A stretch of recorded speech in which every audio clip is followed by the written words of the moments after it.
Подсознание бәрін жасай алады. Джон Кеха. 7-ші бөлім. Подсознание. Біздің подсознаниеде әлемді төңкеріп жіберетін жасырын бір күш бар. Уильям Джеймс. Адамның миы 200-ді. Бұрын айтқанымның бәрі тек сана туралы болды. Енді сіздің мидың екінші жағы жұмбақ және мистикалық подсознаниемен таныстыру уақыты келді.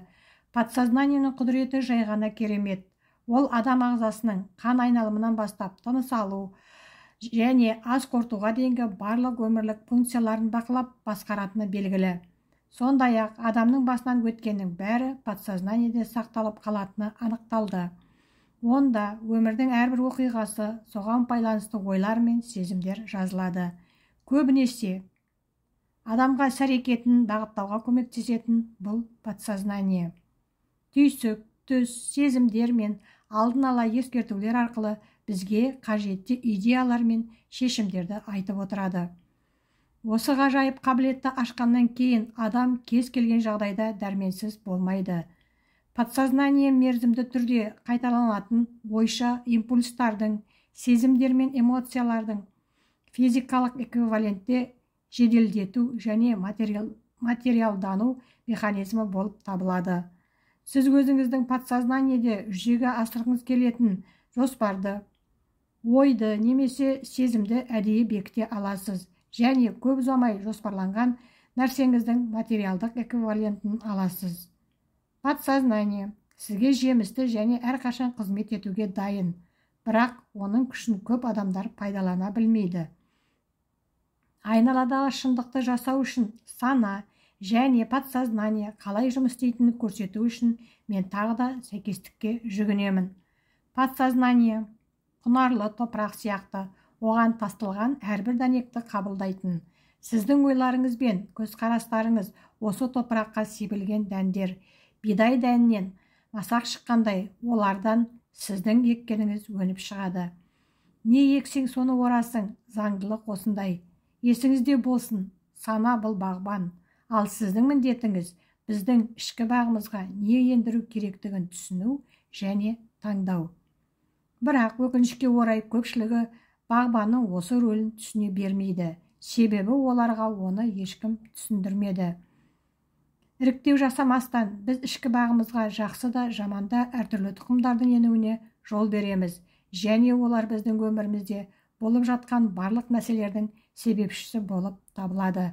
Осы өмірде жолыңыздың болып немесе болмай жатқанын түсінгіңіз келсе, осы ішкі әлемге назар аударыңыз. Подсознание түсінбейді. Ол ауру немесе сәтсіздік, сәттілік пен өркендеу болсын, барлығын бірдей қабылдай береді. Себебі біз өзіміз сол ойларды беріп отырамыз. Подсознание өзіне не ұсынылды, соны қабылдайды. Ол оң немесе теріс көзқарас па, ол оны ажыратып отырмайды. Ол сана сияқты болып жатқан жағдайларды бағаламайды. Ол сізбен дауласпайды. Егер сіз өз өміріңізді өзгерткіңіз келсе, оның себебін іздеу керексіз. Санаңызды қалай пайдаланасыз? Сіздің ойлау образыңыз және көзге елестетуіңізге байланысты. Сіз бір уақытта оң және теріс ойлай алмайсыз. Белгілі бір уақытта ойлаудың бір түрі ғана әрқашан басым болады. Ойлау образы әдетке айналады. Сондықтан оң ойлар мен эмоциялар әрқашан теріс ойлардан басым болуын қадағалап отыруыңыз керек. Сыртқы жағдайларды өзгерту үшін алдымен ішкі жан дүниеңізді өзгертуіңіз керек. Көптеген адамдар сыртқы жағдайларды өзгертуге тырысады. Егер сіз өзіңіздің ойларыңыз бен көзқарасыңызды өзгертпесеңіз, бұндай әрекеттер ешқандай нәтиже әкелмейді және қысқа мерзімді нәтиже береді. Осыны түсініңіз, сонда сіздің алдыңызда жақсы өмірге апаратын мөлдір жол ашылады. Жетістік, бақыт, денсаулық, әл-ауқат туралы ойлауды үйреніңіз. Ойыңыздан алаңдаушылық пен қорқынышты алып тастаңыз. Сіздің санаңыз өмірдегі жақсылықтарды күтумен өмір сүрсін. Үйреншікті ойларыңыз өмірден не алғыңыз келсе, сонымен айналысқанын қадағалаңыз. Дәл осы жерде әдет заңы сізге көмекке келеді. Осы кітаптағы әдіс тәсілдерді, күнделікті жаттығуларды әдетке айналдырыңыз. Тек бөлімдерді оқып қана қоймай, онда сипатталған әдістерді өміріңіздің бір бөлігіне айналдырыңыз. Су өзі құйылған шынының, стаканның немесе өзен арнасының пішініне енеді. Дәл осылай сіздің күнделікті ойларыңызға қандай бейнелерді енгізсеңіз, подсознание соны қабылдайды. Міне, сіздің тағдырыңыз осылай жасалады. Сіздің өміріңіз өз қолыңызда, және сіз оны өзіңіз қалағандай жасай аласыз. Синхрондық. Подсознание әрқашан сізге өз қалауыңызды береді. Сіздің өміріңізде қаншалықты қуанышты өзгерістер болып жатқанын күнделікті елестетуіңіз керек. Сіздің құдіреті күшті ішкі серіктесіңіз сізді керекті адамдармен және мақсаттарыңызға жету үшін қажетті жағдайлармен кезіктіріп отырады.